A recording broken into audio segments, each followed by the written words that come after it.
mata kuliah hukum Islam. Di sini sebelum kami mempresentasikan hasil dari diskusi kami, alangkah baiknya kami mengenal diri kami masing-masing. Perkenalkan, saya sendiri sebagai moderator, nama saya Boy Diputua Sembulut, dan rekan saya. Nama saya Daniel Side dan nama saya Bertolmeus Manjura. Baiklah, mungkin sekian perkenalan kami. Terima kasih.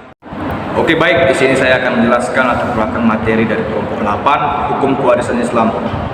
Hukum waris dalam Islam berasal dari Al-Quran dan hadis Rasulullah SAW.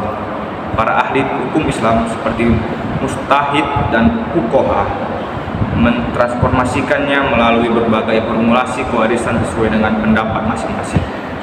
Hukum waris Islam mengatur bagaimana harta warisan didistribusikan kepada ahli waris seperti suami, istri, anak-anak, dan saudara-saudara tertentu. Latar belakang hukum waris Islam. Hukum waris dalam Islam berkembang dari ajaran Al-Quran dan hadis serta praktik-praktik yang berakar dalam sejarah sosial dan ekonomi masyarakat Arab pada masa Nabi Muhammad SAW. Warisan dalam Islam diatur secara ketat dan padat untuk memastikan adil dan sesuai dengan prinsip keadilan sosial, dengan perincian yang mengatur siapa yang berhak menerima bagian warisan, proporsi masing-masing ahli waris, dan peraturan-peraturan lain terkait pembagian harta warisan. Sekian. Baik, kita masuk ke bagian pengertian hukum kewarisan Islam. Hukum kewarisan Islam adalah bagian dari hukum Islam yang mengatur mengenai pembagian harta warisan setelah seseorang meninggal dunia.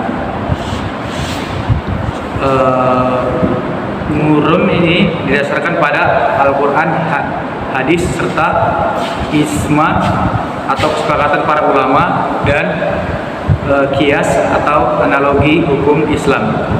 Tujuan utama dari hukum kewarisan Islam adalah memastikan distribusi harta yang adil kepada ahli waris sesuai dengan ketentuan syariah. Kemudian di sini saya akan menjelaskan mengenai tujuan hukum kewarisan Islam. Nah, di sini ada 6 yang menjadi tujuan hukum kewarisan Islam ini. Yang pertama, 1, menegakkan keadilan. Yang kedua, melindungi hak ahli waris. Yang ketiga, menghindari konflik keluarga. Yang keempat, memberikan kepastian hukum. Yang kelima, menjaga keharmonisan sosial. Keenam, menegakkan ketaatan kepada Allah. Jadi itu yang menjadi tujuan adanya hukum kewarisan Islam. Baik, di sini kita akan masuk bagian urgensi hukum kewarisan Islam.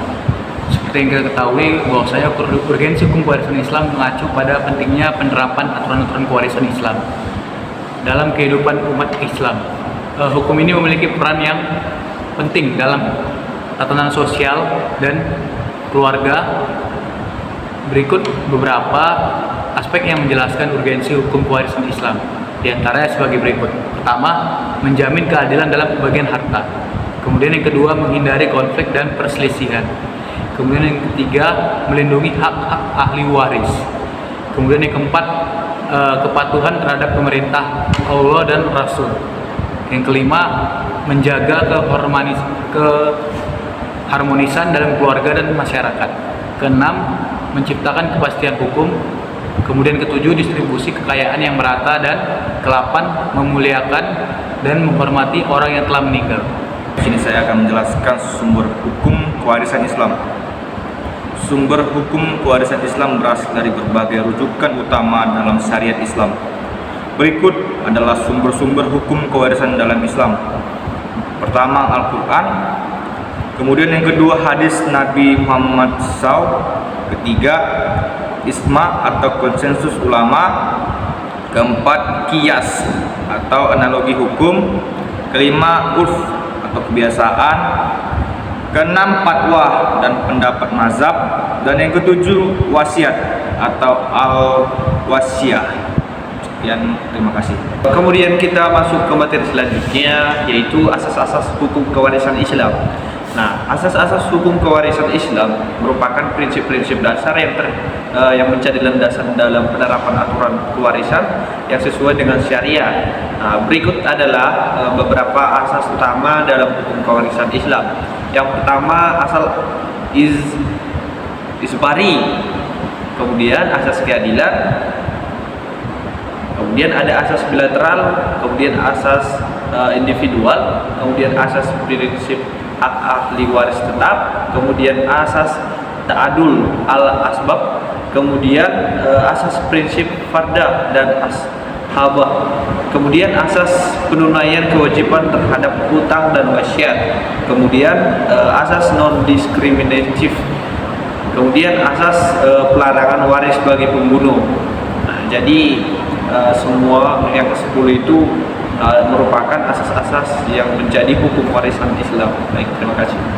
Oke, kesimpulan dari hukum kewarisan Islam adalah hukum kewarisan Islam adalah bagian dari syariat Islam yang mengatur pembagian harta peninggalan setelah seseorang meninggal dunia. Tujuannya adalah untuk memastikan pembagian harta dilakukan secara adil dan sesuai dengan ketentuan yang telah diatur oleh Allah dalam Al-Quran dan hadis, sehingga menghindari perselisihan di antara ahli waris. Urgensi dari hukum kewarisan Islam terletak pada peran hukum ini dalam menjaga keadilan, menghormati hak-hak orang yang telah meninggal, dan menegakkan aturan yang diperintahkan oleh Allah untuk mengatur hubungan sosial dan keluarga setelah kematian. Sumber utama hukum kewarisan Islam adalah Al-Quran, hadis, ijma, qiyas, urf, fatwa ulama.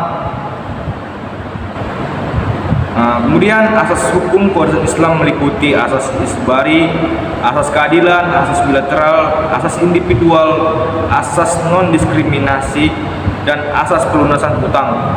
Dengan demikian, hukum kewarisan Islam berfungsi untuk mengatur pembagian warisan dengan cara yang adil, terstruktur, dan sesuai dengan syariat Islam, sehingga menjaga keharmonisan keluarga dan masyarakat sesuai dengan perintah Allah Subhanahu wa Ta'ala. Baik, sekianlah hasil dari presentasi kami mengenai materi hukum kewarisan Islam. Kami mengucapkan terima kasih kepada semua yang telah memberikan perhatiannya, dan kami minta maaf apabila ada kekurangan dalam video ini. Dan dadah.